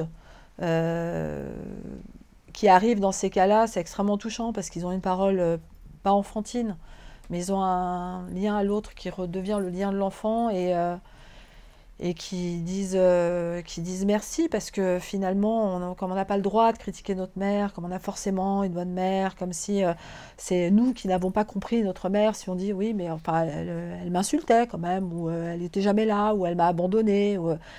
C'est peut-être, enfin, la phrase qui vient, c'est pas de sa faute, et c'est peut-être aussi que tu l'avais cherché. Merci pour la double peine. Donc, au cas où j'allais déjà mal avant, comme ça, je vais vraiment mettre la tête dans le trou. Et c'est moi, et encore une fois, moi j'ai la chance, mais j'allais dire, ça devrait être la normalité d'avoir une mère aimante. Mais c'est pour toutes ces personnes-là aussi, je me dis, s'il y en a qui, en lisant, peuvent se dire, je ne suis pas le seul ou la seule à avoir vécu une situation terrible. Et j'ai le droit d'en souffrir, et j'ai le droit de dire que j'en ai souffert, et j'ai le droit de dire que j'en souffre encore aujourd'hui. Et j'ai le droit de ne pas aimer ma mère, ou en tout cas de ne pas avoir de désir d'être en lien avec ma mère. Voilà, si ça peut servir à ça, tant mieux. Après, je suis extrêmement... Enfin, c'est extrêmement touchant, je trouve, d'être là ce soir et de vous entendre. Où, je ne dis pas, on n'a pas... tous autant qu'on est monté ici les marches de Cannes, et c'est pas notre place, mais on est plus ou moins, je ne vais pas dire connus non plus, enfin je ne suis pas en train de tirer un tapis rouge à nous tous, mais on a des postures en principe dans la vie qui font qu'on est censé avoir une certaine assise. On est des adultes, on est construits, on a un parcours de vie, et quand on parle de la mère, il y a la faille originelle qui se réveille. Voilà, exactement. Et et qui est inconsolable. Et c'est terrible parce que Oui, moi, oui. merci maman, mais je suis très touchée pour vous. Moi aussi, je suis très touchée par tout ce qui se dit. Je vous remercie infiniment. Claude Alain. Alors, moi, je voudrais répondre à une question posée antérieurement, c'est comment on s'en sort de Oui. tout ça? Moi, je me suis sorti de cette famille bourgeoise où tout n'était qu'apparence, la mère aimante et le père violent, mais je les ai jamais connus tous les deux. Pour moi, ils étaient inaccessibles. Et je m'en suis sorti en prenant je crois qu'en psychanalyse, c'est assez courant, en prenant des familles de substitution. Oui, nous allons arriver d'ailleurs. Voilà. Exactement. Et c'est pour ça que dans mon roman, la première maman est juive, parce que ma première famille de substitution était une famille juive pied noir, où on retrouvait l'amour, la fantaisie de ces familles-là est inconditionnelle. Donc c'était ma famille de substitution. Et puis ensuite, on croit qu'on s'en est sorti, et puis il se trouve que ma mère intermédiaire, donc Gilberte Cournant, Madame Céleste, est décédée en 2005.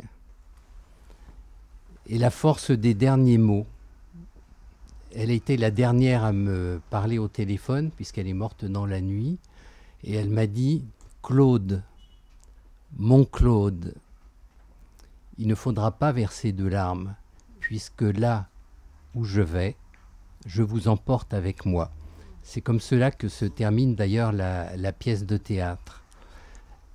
Il se trouve que mon père est mort en 2006, l'année suivante. Son dernier mot, il était aphasique, il a eu beaucoup de mal de se faire comprendre. Son dernier mot, c'était « pardon ». C'est fort.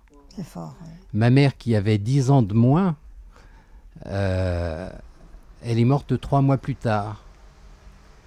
Elle est morte d'un chagrin d'amour, parce que je l'ai fait hospitaliser à l'hôpital américain, et on m'a dit, écoute, elle peut sortir, elle n'a rien. Et elle est morte dans la semaine. Je suis allé vers elle près de son lit, je me suis assis à côté d'elle, et son dernier mot, c'est « c'est une délivrance ». Et c'est une délivrance, c'est terrible.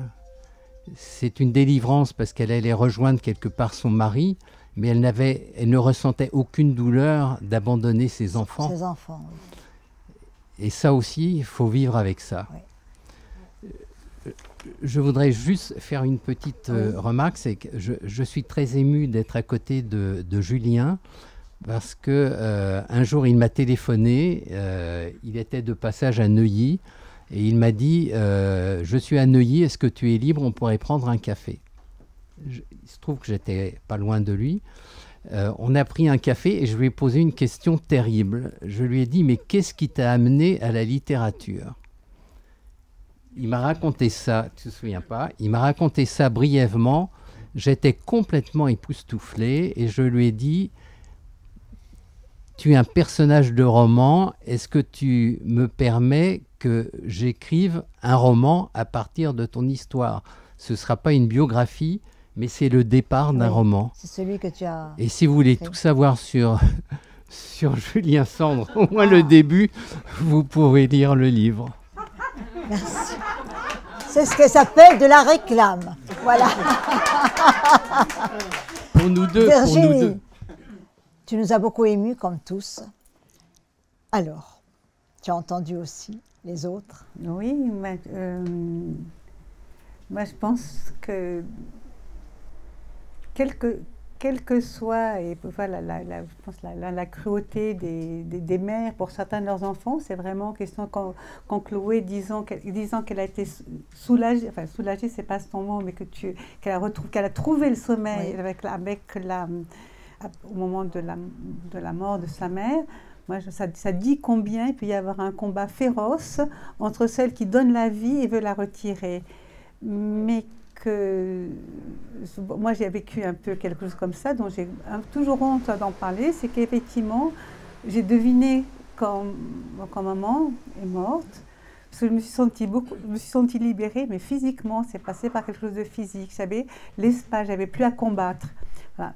Mais que, au-delà, ben, je me dis, il y a une phrase enfin, que j'ai dit, j'ai une vie pour apprendre à aimer, pour la désaimer, mais aussi une vie pour apprendre à retrouver l'amour que elle m'a inspiré. Parce que paradoxalement, c'est cette femme qui m'a vraiment dit, comme les mauvaises mères sont capables de dire des choses horribles, j'ose pas le dire, parce que je ne veux pas que vous pensiez trop de mal d'elle quand même, mais c'est vraiment terrible. Oui, c'est très lourd, voilà. Je sais. Et en même temps, même dans les horreurs qu'elle a pu me dire, ça m'a presque réconfortée, parce que j'ai dit, je n'en doute plus. C'est vrai qu'elle est vraiment méchante, sauf qu'il n'y avait pas de témoins. Et quelque part, c'est presque ça, en faisant ces aveux de détestation, pour ne pas dire de haine, à mon égard, je me suis rendu compte à quel point elle-même, elle avait dû être blessée par la vie, et que finalement, je préférais retrouver l'amour qu'elle avait pu m'inspirer que le désamour. Voilà. Merci. Merci Jeanne, surtout. Merci. Merci à tous. Je vais passer simplement, tout à l'heure, je vous remercierai à nouveau.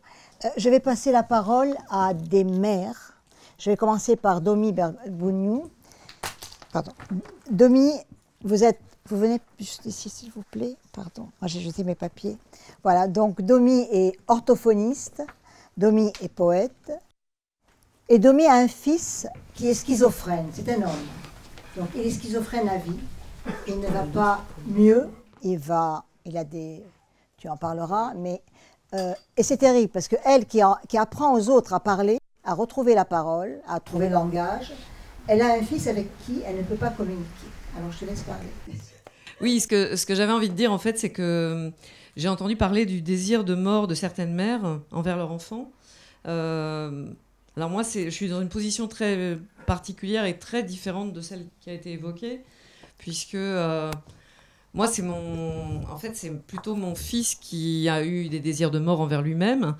Et en tant que mère, je suis dans une position où j'avais presque pour obligation de l'aimer, et je suis toujours là-dedans. C'est-à-dire que je ne peux pas être une mère répudiante, parce que si je suis répudiante, il n'existe plus. Donc l'amour est presque obligatoire.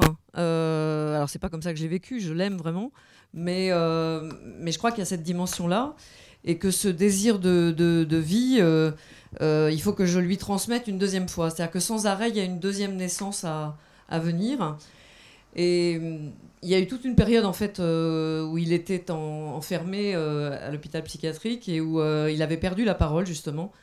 Et cette période-là, c'est une période pendant laquelle moi, j'ai retrouvé l'écriture. J'ai recommencé à écrire, en particulier quand on parlait tout à l'heure de la littérature qui sauve. Ce sont les mots qui m'ont vraiment sauvée, parce qu'il fallait que je sois une mère non seulement suffisamment bonne, mais une mère rocher, une mère... Et je crois que tu as aussi engagé ta vie de femme avec lui, parce que c'est difficile. Ah bah oui, ça, oui. C'est-à-dire qu'en fait, il devient un peu le centre de ma vie par... voilà, c'est comme ça, quoi. C'est comme ça, je suis obligée de le soutenir en permanence. Et ce que je voulais dire, c'est que donc cette période où j'ai écrit, c'était à la fois pour compenser le fait que lui ne parlait plus. Et donc c'était une façon de lui donner une voix. Et c'était aussi pour moi une façon de rester debout. Et c'était aussi une façon de le faire renaître. Puisque c'était comme une deuxième naissance, en fait. Presque pour tous les deux. Moi, en tant que personne écrivant, et lui en tant qu'être humain, parce qu'il y a une période où il était vraiment anéanti, quoi, vraiment. Et je crois que vous avez écrit un livre, La craquelure, c'est le dernier, aux éditions Almanach. Il y avait un poème. Je voulais aussi dire quelque chose par rapport au fait que normalement, une mère, elle est là pour couper le cordon, et que c'est ça son rôle, et que c'est ça une bonne mère, normalement. Et que moi, dans mon cas, je peux pas. Et malgré l'âge qui commence à être avancé de mon fils, il faut que je continue. Il a 28 ans. Il faut que je continue à être là. Et il faut que je tienne ce cordon qui est devenu une espèce de gros filin en acier. Voilà. Et donc, peut-être ce poème que j'ai écrit à cette période-là peut vous témoigner de ce que j'ai ressenti à cette époque. Mon très grand, mon tout petit, mon enfant perché entre le très haut et le très bas. J'adresse ces mots friables à ton silence de granit. Je me dois de chanter à la surface des heures lentes, de ramener ton âme éperdue au centre de ce qui de toi dérive et se dilue. Mon tout petit, mon très grand, dans cette nuit glacée où tout paraît hostile, je n'ai que mes mains trouées à te tendre. L'écorce de mon cœur de silice et de quartz a volé en éclats acérés, en copeaux dispersés. Reste mon chant de baleine, le silence sacré et le psaume très doux de mon amour inconditionnel de mère pour bercer ta douleur d'être au monde.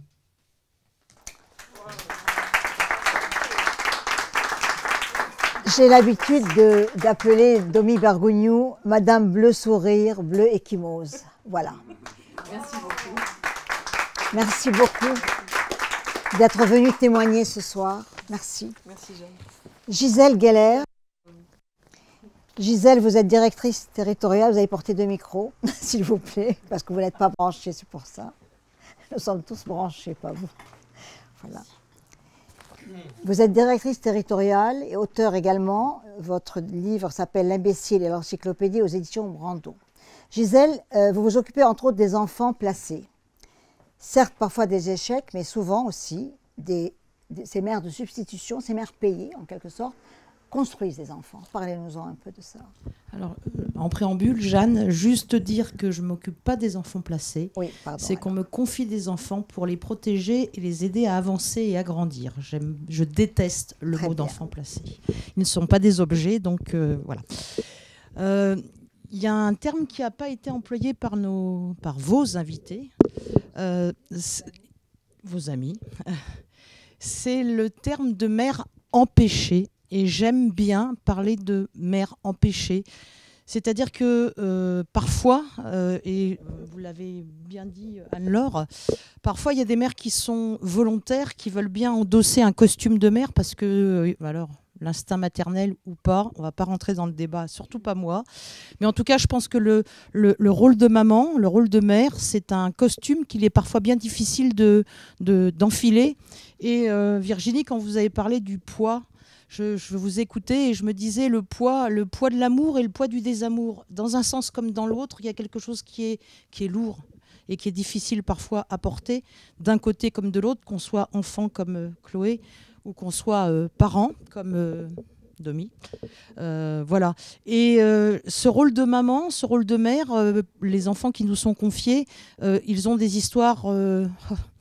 J'allais dire pas facile, c'est même au-delà de ça. Parfois, ce sont des histoires qui sont de vie, qui sont horribles, qui sont de l'ordre d'un impensable, parfois, et de l'ordre de la sidération, de se dire ça existe, ça, et le ça en tant que... Voilà, ça, c'est possible.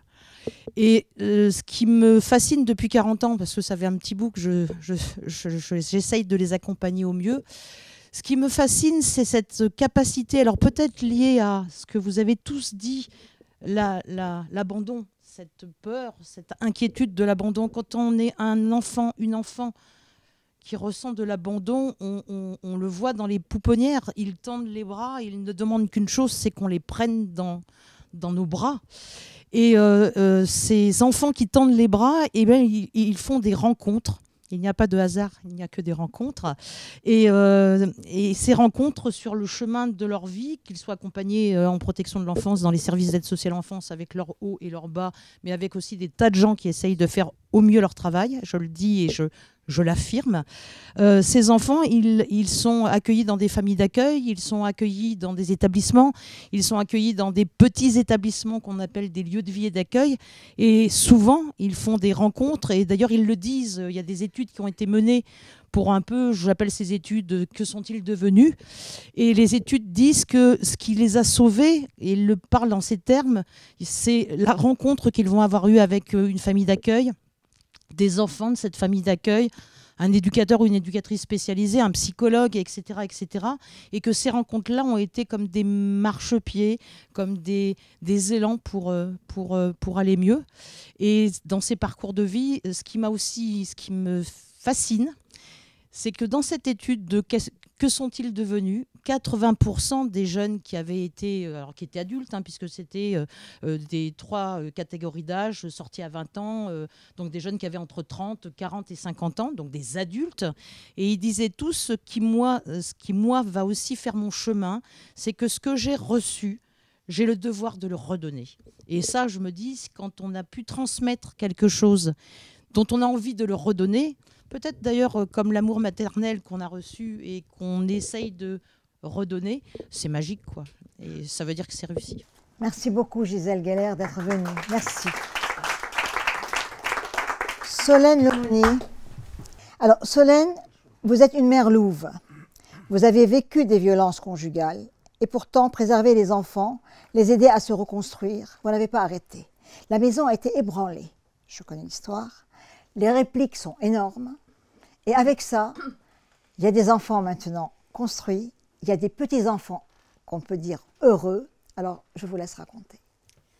Oui, c'est vrai que quand on a subi des violences, qu'on aime ses enfants, qui sont témoins également des violences subies par leur mère, et que leur mère veut à tout prix les protéger de ces violences, elle est obligée de sourire, elle est obligée de leur faire des signes en leur disant « Bon, allez, il est l'heure d'aller vous coucher, c'est pas grave, papa est fatigué. » Donc, après, quand les enfants sont couchés, bien entendu, même s'il y a les violences, il ne faut pas crier, surtout pas.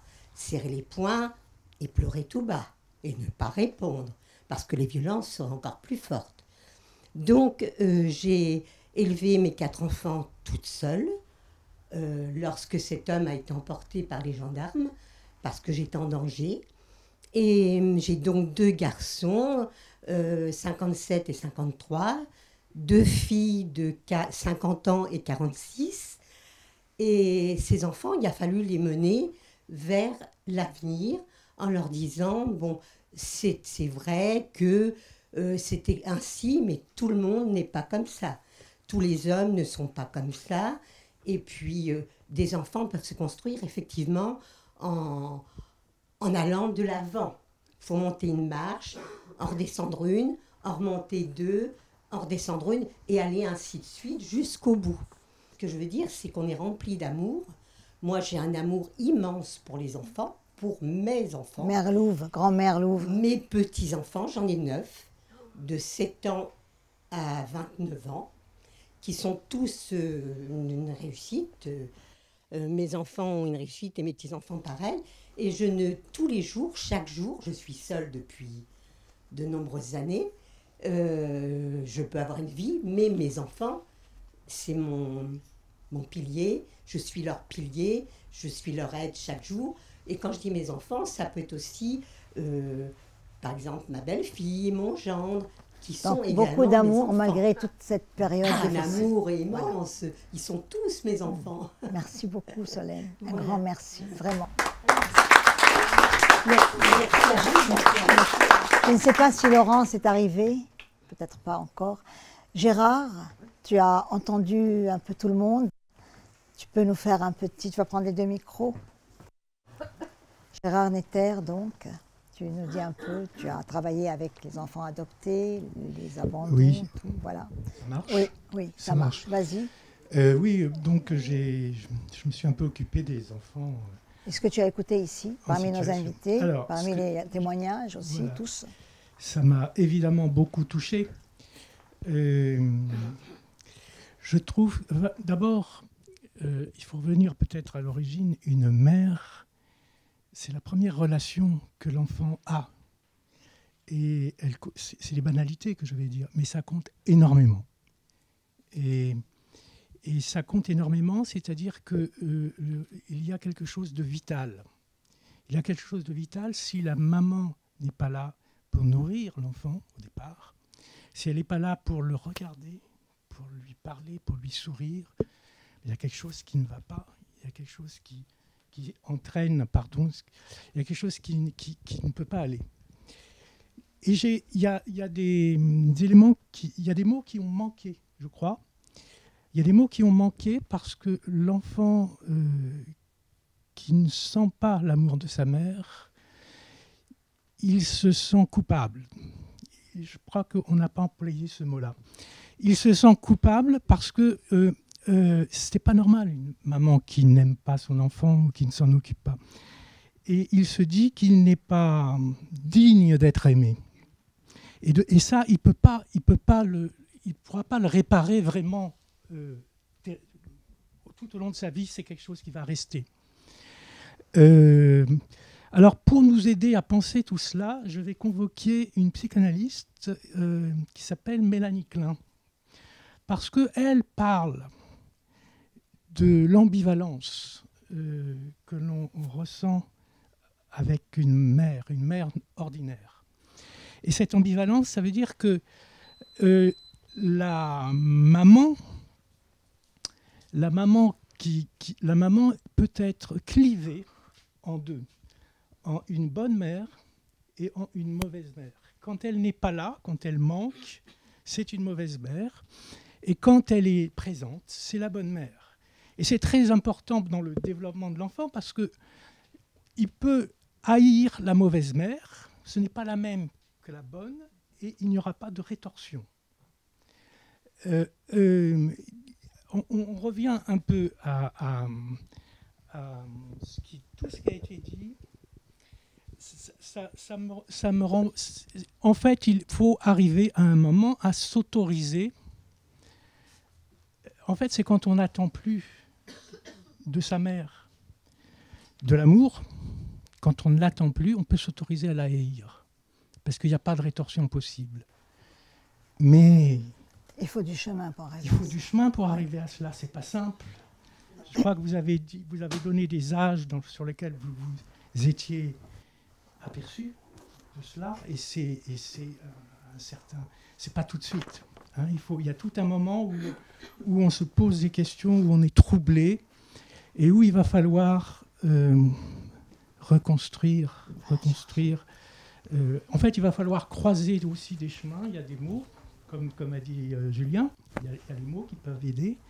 Mais il y a aussi le regard des autres. Le regard des autres, et le regard, c'est très important, parce que le regard, c'est comme un miroir.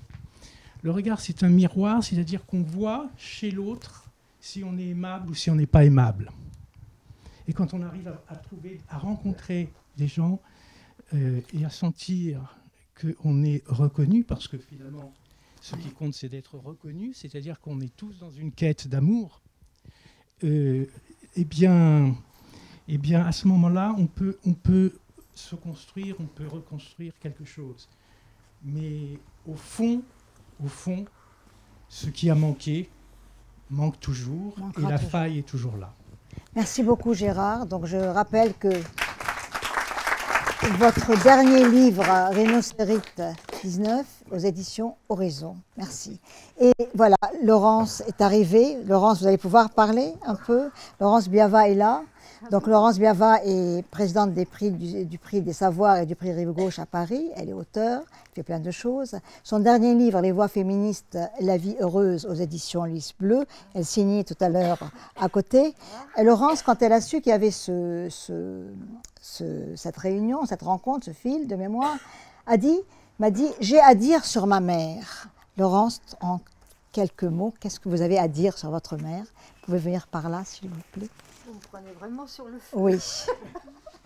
J'ai à dire sur ma mère, oui, j'ai une mère qui me déteste cordialement depuis... Non, c'est la réalité. Que dire écrire un livre sans doute sur ma mère.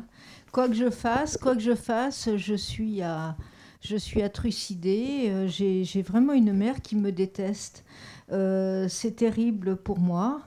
Je suis l'aînée d'une famille de 3 enfants Et il se trouve que mes frères, je pense que ma mère a, c'est assez compliqué à entraîner mes frères, etc. Je n'existe pas, le droit d'aînesse n'existe pas dans ma famille au seul prétexte que je suis une femme. Donc en clair, c'est aussi pour ça que j'ai un engagement militant féministe très avéré.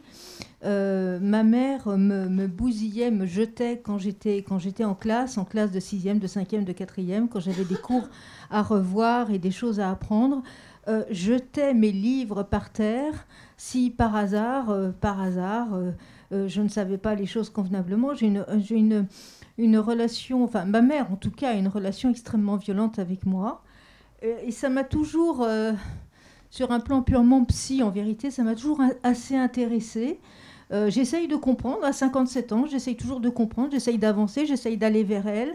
Et je me rends compte que je n'arrive pas à comprendre, je n'arrive tout simplement pas à comprendre les deux visages de cette femme. Pas plus tard qu'avant-hier, elle se met à pleurnicher au téléphone, elle me supplie de la rappeler pour des raisons que je ne développerai évidemment pas ici. Et il suffit que je l'ai au téléphone pour qu'elle soit épouvantable et me raccroche au nez au bout de 5 minutes. Voilà. Donc c'est vrai que c'est très compliqué. Je n'ai rien préparé, je pourrais dire, creuser, voilà, dire beaucoup de choses sur ma mère, parce que je pense que c'est aussi une personne qui a des qualités naturellement, et je les connais, mais en tous les cas, dans sa relation avec moi, elle est particulièrement cathartique, en fait. Je n'ai jamais réussi à comprendre, mais je ne désespère pas un jour de comprendre, et j'espère que la littérature et l'écriture m'y aideront. Justement, je crois que c'est ça qui est un réparateur. Merci beaucoup. Ça, tout va bien. Merci Laurence, et pardon de vous avoir pris au dépourvu. Voilà. Je reviens vers vous. Qu'est-ce que j'ai pu avoir oublié de vous poser, pas comme question, mais qu'est-ce que vous auriez eu envie de dire, Chloé? S'en sortir. S'en sortir, c'est essayer de dépasser. Alors, quand on est sage comme Julien, on a dépassé, on a pardonné, peut-être. Moi, j'ai pas été élevée de façon chrétienne. Moi, je suis la fille d'une mère juive qui a nié toujours sa judéité et d'un père athée. Quand mon père a été évincé de la scène familiale, parce que c'est vraiment ce qui s'est passé, j'ai perdu un appui, j'ai perdu une présence d'amour, mais je ne l'ai pas perdu complètement. Et on disait tout à l'heure, quelqu'un a dit, le père est absent. Alors moi, c'était un père absent très présent, parce qu'il m'écrivait, ce qui agaçait considérablement ma mère. Il m'écrivait, il me voyait une fois par mois, il m'emmenait au cinéma, au théâtre, aux expositions, visiter toutes les églises et toutes les chapelles, parce que c'était de l'art. Donc voilà, il me frottait à l'art. Et je crois que ça, c'est une transmission qui m'a beaucoup aidée. Et bon, en plus, c'était le frère de Raymond Radiguet, donc j'ai été très tôt confrontée à la littérature, affectivement. Et ça aussi, ça m'a beaucoup aidée. Parce que ce n'est pas une approche intellectuelle, je ne sais pas du tout, voilà. Et ça continue de m'aider tout le temps. Voilà. Merci beaucoup, Chloé. Je vais passer le micro à Pierre. Pardon. Pierre, moi, je te propose une réflexion un peu décalée. Oui. Il y a 15 ans, on disait, si à 50 ans, on n'a pas une Rolex, on a raté sa vie. Oui. Aujourd'hui, on constate quand même que 60% des couples divorcent. Donc, il faut divorcer pour avoir bien vécu. Mais ça pose des problèmes graves, quand même, parfois, pour les enfants. Ouais. Alors, c'est tout pour faire de réflexion là-dessus, mais c'est un fait de société. On a une société qui va de plus en plus vers la liberté individuelle, et au détriment, parfois, des enfants. Peut-être. Merci. Voilà. Julien?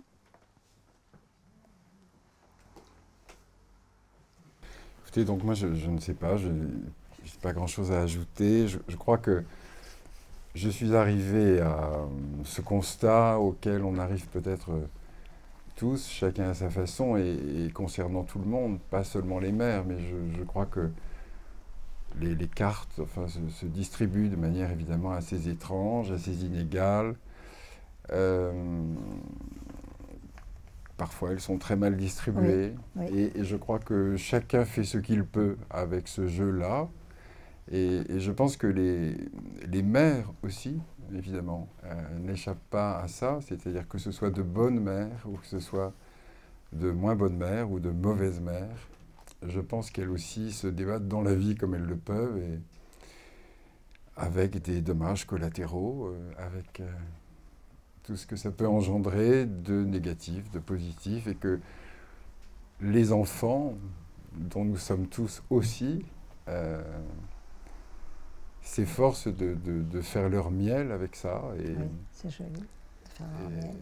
Mais voilà, je ne sais pas très bien. Mais c'est pas que je sois d'une indulgence formidable en général. Oui. Je suis quelqu'un, pour certains de mes ennemis, je n'en vois aucun dans cette pièce, mais il en existe.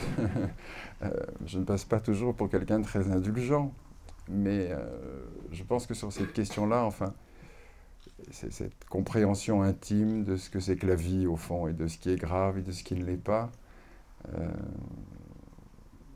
Voilà, je pense que chacun fait ce qu'il peut avec ce qu'il a, et que ces mères-là, la mienne aussi, a fait ce qu'elle a pu et continue de le faire, même si elle le fait mal.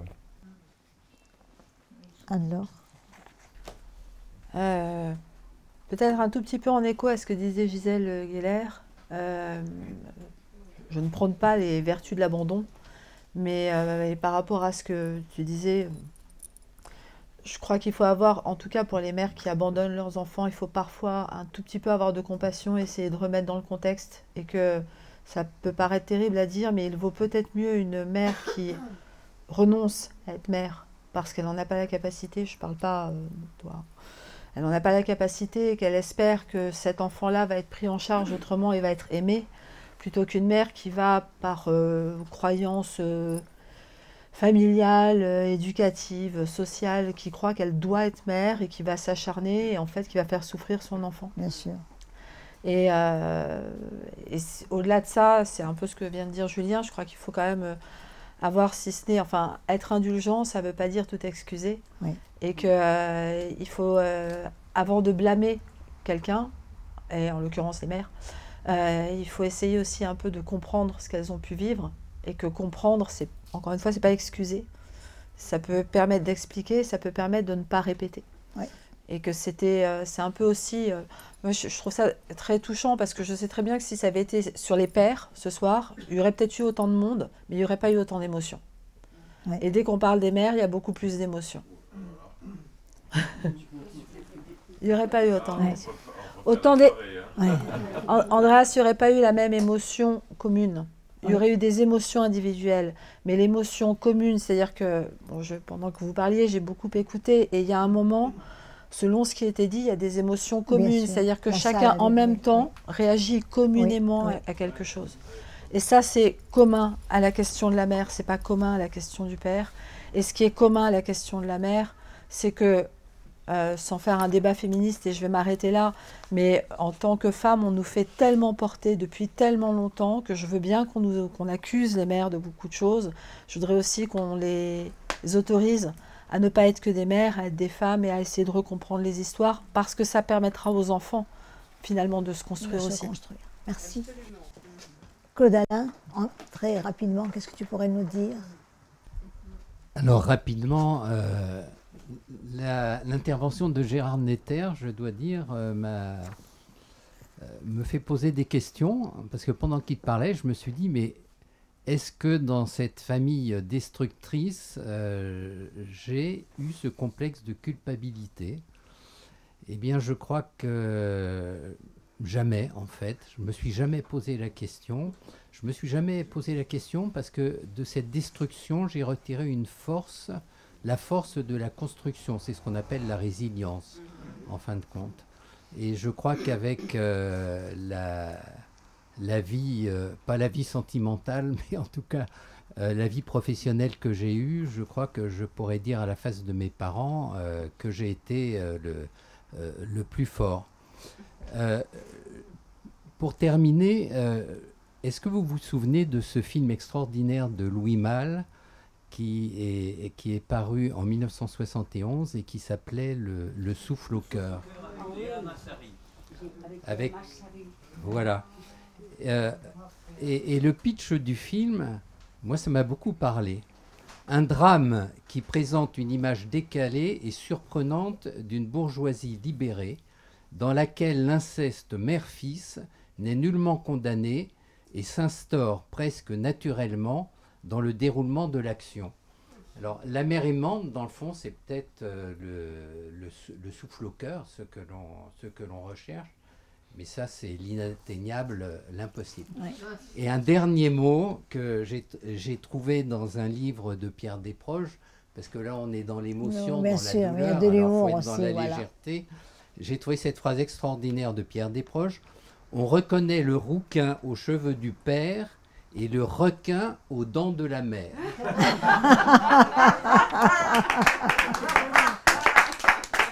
Virginie. Moi, ce que je pourrais dire, ce qui était le plus difficile pour moi pendant longtemps, c'est que ma mère, tout le monde l'admirait et disait qu'elle était une très bonne mère. Elle était vraiment une mère exemplaire pour tout le monde et c'est ça qui était presque le plus douloureux. C'est le sentiment de solitude. Et à ce moment-là, c'est pas un sentiment d'abandon, c'est que la mère est là, mais il y a un véritable abandon. Cela étant, on grandit, on apprend à aimer. Moi, je pense que c'est vraiment quelle qu'était la mère. Je pense qu'effectivement, pendant longtemps, je me suis posé la question aussi du pardon. Et comment est-ce qu'on peut pardonner à quelqu'un qui ne nous a pas demandé pardon? Moi, j'aurais aimé effectivement qu'elle me demande pardon. Je l'ai attendu vraiment longtemps, elle ne l'a pas fait. Mais maintenant, il faudrait peut-être inventer un autre mot pour le pardon, parce qu'effectivement, il y a quelque chose du don où je ne sais pas si je l'aime ou si je ne l'aime pas elle, parce que j'ai connu l'amour par ailleurs et c'est quand même très très joyeux l'amour, mais je sais qu'elle continue à m'émouvoir terriblement et que je ne peux pas ne penser à elle, et donc il y a quelque chose de l'amour malgré tout qui résiste. Merci. Merci beaucoup, un grand merci. Je ne sais pas si j'ai été à la hauteur de modérer, parce que c'est très difficile. Moi, j'étais très émue aussi. Et merci beaucoup de ce que vous avez dit. Maintenant, on va passer la parole au public. Après, il y a dédicace et je ferai le mot de la fin. Les questions du public.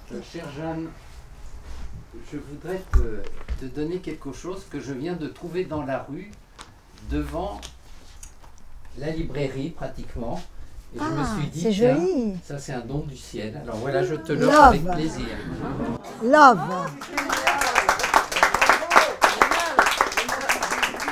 Merci beaucoup. C'est vrai, hein, c'est joli. Merci beaucoup, beaucoup. On prendra un grand plan. Voilà. Des questions du public, merci. Oui. Est-ce que je peux dire quelque chose? Mais bien sûr que tu peux. Venir sur un thème il faut passer je ne pense pas avoir besoin de micro, merci. Je voudrais en venir sur un thème qui, me semble-t-il, n'a pas été abordé ici et qui est vraiment une relation à la mère à double tranchant. Je n'aime pas le mot, mais je ne trouve pas son équivalent pour pouvoir l'exprimer. C'est l'amour fusionnel avec une mère. Nous n'en avons pas parlé et j'aimerais aborder très rapidement ce sujet. Tu connais, puisque tu me lis, vous connaissez peut-être sur mon blog, ma relation avec Henriette. Oui, Henriette, c'était ma mère. Et j'ai eu une relation privilégiée avec elle. J'utilise ce mot de fusionnel qui ne me plaît pas parce qu'il ne veut rien dire réellement, parce que je trouve pas équivalent, je me répète.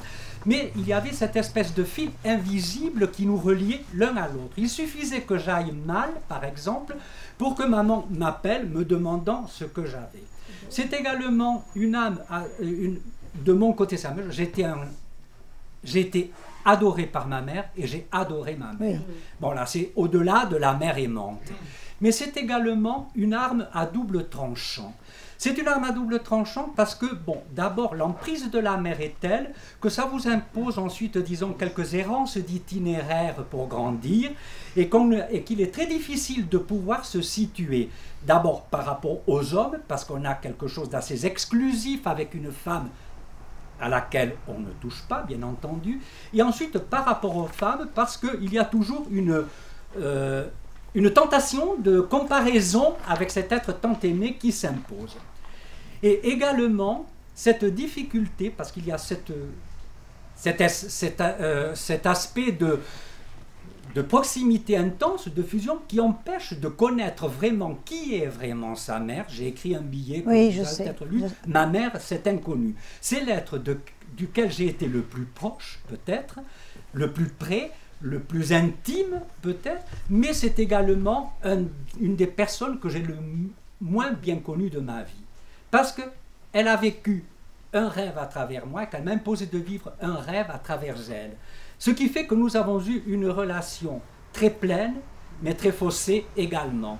Et voilà, je voulais ajouter cette dimension qui, me semble-t-il, n'a pas été abordée ici aujourd'hui. Et voilà. Je voudrais ajouter que tu as le numéro de ta mère toujours dans ton téléphone, avant c'est quelque chose. Ça a été de nos premiers échanges. Et tu appelles régulièrement ce numéro, comme moi d'ailleurs. Voilà. Les numéros que l'on n'efface jamais. On n'efface pas, on leur parle, voilà. Bon, excusez-moi, c'est tout ce que j'avais à dire. Quelqu'un d'autre voudrait poser une question ou dire quelque chose? Ah oui. Oui, Anne. Bonsoir. Anne Bassessière, oui. Moi, je voulais rendre hommage aux enfants qui nous font mère. Parce que moi, je suis mère grâce à mes enfants, les enfants que j'ai enfantés, et d'autres enfants qui sont venus par le biais de mes enfants me demander d'être mère aussi. Et cette confiance absolue m'a faite mère. Donc je n'ai aucun... Voilà, je n'ai rien fait que répondre à cette confiance à laquelle je n'ai pas pu faire autrement que d'être entière. Donc ce que je voulais dire, c'est que voilà, il y a des mères qui sont mères grâce à leurs enfants. Mais toutes les mères, enfin si je peux me permettre, on est toutes mères grâce à nos enfants. Si on croit, avant d'avoir des enfants, et même quand les enfants arrivent, que l'on sait être mère, on leur impose déjà quelque chose et tout le monde se plante. Et je ne vais pas faire du Simone de Beauvoir, mais si on ne naît pas femme et qu'on le devient, on ne naît pas mère, on le devient. Et on n'est pas la même mère de tous nos enfants d'ailleurs. Donc, ou on ne le devient pas. On ne le devient pas, mais, voilà. Mais quand je dis on le devient, c'est on ne le devient pas par défaut. Mais en tout cas. Je ne crois pas à l'instinct maternel. Moi non plus. Non. Mais alors pas du tout. Pas du tout, on est d'accord. Alors, un grand merci à tous, vraiment, d'être venus de si loin. Il y en a qui ont pris des trains, qui ont pris des hôtels pour venir. Un grand merci. Un grand merci à la librairie Gallimard, à Anne Ghisoli, à son équipe, qui toujours nous reçoivent d'une façon magnifique, contre vents et marées, aujourd'hui contre mer et marée. Voilà. Merci beaucoup à tous. Je suis très émue de votre présence, tous. Merci d'avoir répondu à mon invitation. Et je vous en prie. Et je voulais aussi vous dire, je reprendrai pour finir peut-être les mots de Guillaume Apollinaire. C'est fantastique, tout ce qu'on peut supporter. Voilà. Et ça a été la preuve. Voilà. Et merci à tout le monde et aussi aux personnes qui sont venues en témoignage. Voilà, merci. Merci à Alain qui a été présent pendant tout le temps. Merci tout le monde. Merci beaucoup.